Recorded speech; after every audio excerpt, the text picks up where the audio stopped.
Assalamualaikum, hai semua, masih di catatan istimewa. Dalam perkembangan zaman sejak sejarah peradaban manusia, persenjataan selalu menjadi bagian penting dari kehidupan, terutama sebagai alat untuk membela diri dari serangan musuh dan mempertahankan wilayah. Di era sejarah kerajaan-kerajaan kuno di Nusantara, seperti Majapahit, Sriwijaya dan Mataram, persenjataan memiliki sejarah yang signifikan dan tersohor, mencerminkan keterampilan tempur serta teknologi metalurgi yang ada saat itu. Mereka memiliki berbagai jenis persenjataan yang digunakan oleh prajurit dan pahlawan mereka. Senjata-senjata ini tidak hanya mencerminkan kemampuan tempur, tetapi juga aspek budaya dan spiritual masyarakat pada masa itu. Nah, senjata apa saja yang tersohor di era kerajaan-kerajaan kuno Nusantara? Berikut kami ulas seputar persenjataan di era kerajaan-kerajaan kuno Nusantara versi catatan istimewa. Bagi kamu yang penasaran, tonton sampai habis. Namun sebelum lanjut, bagi kamu yang baru gabung di channel ini, terus dukung channel dengan tekan tombol like, subscribe, dan loncengnya, agar kamu terus mendapatkan notifikasi info baru dari catatan istimewa.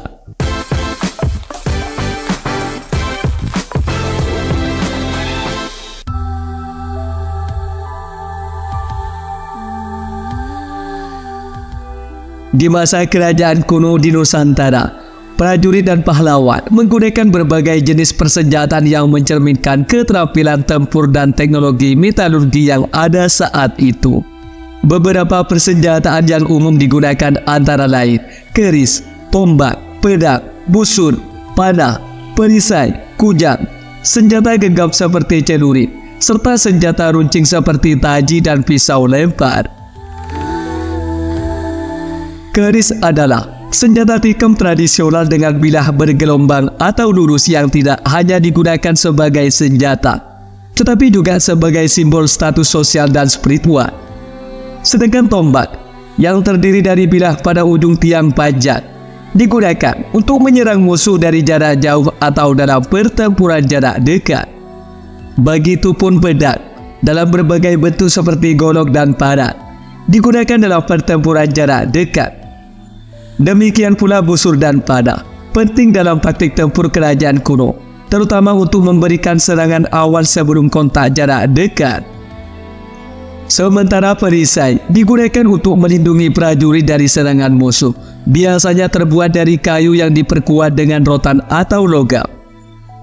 Yang tak kalah menarik dari senjata ini adalah kujang, merupakan senjata khas dari Sunda, seringkali memiliki nilai simbolis dan magis. Begitupun senjata genggam seperti celurit sering digunakan dalam pertarungan jarak dekat. Sementara senjata runcing seperti taji dan pisau lempar digunakan untuk menyerang musuh dengan lemparan cepat dan akurat.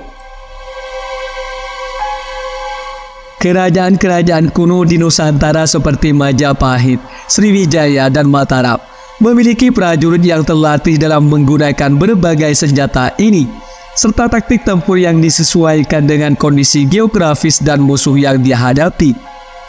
Persenjataan ini tidak hanya mencerminkan keterampilan tempur, tetapi juga aspek budaya dan spiritual dari masyarakat pada masa itu. Senjata paling tersohor dari masa kerajaan kuno di Nusantara adalah keris. Keris memiliki posisi yang sangat penting, baik sebagai senjata maupun sebagai simbol budaya dan spiritual. Beberapa alasan mengapa keris sangat terkenal adalah keunikan desainnya yang khas, dengan bilah yang bergelombang dan dihiasi dengan pamor. Fungsi gandanya sebagai alat ritual dan simbol kekuasaan, serta simbol statusnya yang menunjukkan status sosial seseorang. Kisah-kisah legendaris seperti keris Empu Gandring dan kerajaan Singasari memperkuat reputasi keris sebagai senjata yang penuh mistik dan kekuatan. Keahlian pembuatan keris yang memerlukan proses rumit dan pengetahuan mendalam tentang logam dan seni tempa juga menambah nilai tinggi keris sebagai karya seni yang mengandung nilai sejarah dan budaya yang sangat tinggi.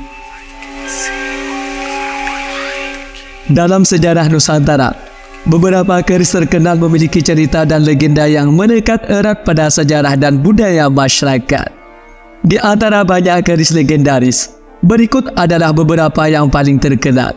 Ialah keris Empu Gandring, keris Empu Sulpo, keris Naga Sasra dan Sabut Inten, keris Kiai Sengkelat, keris Pusaka Setan Kobet, dan keris Tameng Sari.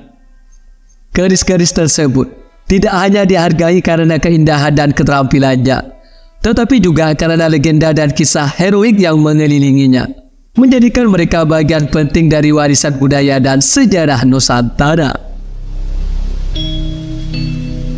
Di antara keris-keris legendaris yang disebutkan, keris Empu Gandring adalah yang paling dikenal dalam sejarah Nusantara. Keris ini memiliki cerita yang sangat kuat dan dramatis yang terkait dengan pendirian kerajaan Singasari, serta serangkaian peristiwa tragis dan mistis yang menyertainya. Beberapa alasan mengapa keris Empu Gandring begitu terkenal adalah kisah legendarisnya yang melibatkan pembunuhan, kutukan, dan balas dendam yang menarik dan penuh drama, serta tokoh-tokoh penting seperti Ken Arok dan Empu Gandring. Kutukan yang dikaitkan dengan keris ini menyebabkan kematian beruntun di kalangan penguasa dan tokoh-tokoh yang terkait dengan keris tersebut, menambah elemen mistis dan mengerikan pada keris ini. Cerita tentang keris Empu Gandring telah menjadi bagian dari warisan budaya dan sejarah Jawa, dan seringkali diangkat dalam berbagai bentuk seni dan sastra, termasuk cerita rakyat, buku, dan film.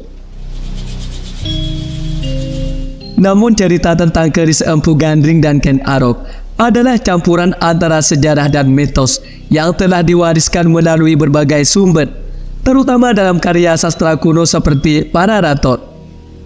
Ken Arok adalah tokoh sejarah yang mendirikan kerajaan Singasari pada abad 13. Ia dikenal sebagai sosok ambisius yang berhasil merebut kekuasaan dari Tunggul Ametu, seorang aku atau penguasa daerah di Tumape. Namun, kisah tentang keris ini dan kutukannya yang membawa kematian kepada banyak penguasa dianggap sebagai bagian dari mitos.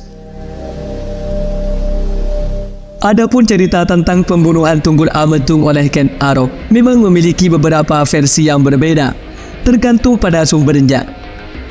Dua versi utama tersebut berasal dari sastra kuno Pararaton dan berbagai tradisi lisan yang telah berkembang di masyarakat.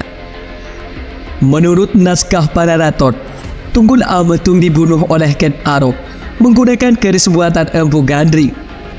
Versi ini adalah yang paling dikenal dan diterima luas, mengisahkan bahwa Ken Arok memesan keris dari Empu Gandring dan kemudian menggunakannya untuk membunuh Tunggul Ametung. Setelah pembunuhan tersebut, keris ini dianggap terkutuk karena menyebabkan serangkaian kematian dan malapetaka bagi pemiliknya. Beberapa tradisi lisan dan interpretasi lain menyebutkan bahwa Tunggul Ametung dibunuh dengan cara dicekik oleh Ken Arok. Versi ini kurang populer dibandingkan dengan versi Pararaton dan lebih sulit ditemukan dalam sumber-sumber tertulis utama. Versi yang paling dikenal dan diterima luas adalah bahwa Tunggul Ametung dibunuh dengan keris Empu Gandring, seperti yang diceritakan dalam Pararaton. Namun, seperti banyak cerita dalam sejarah kuno, perbedaan versi ini mencerminkan bagaimana sejarah dan legenda sering bercampur dengan berbagai interpretasi yang berkembang di kalangan masyarakat.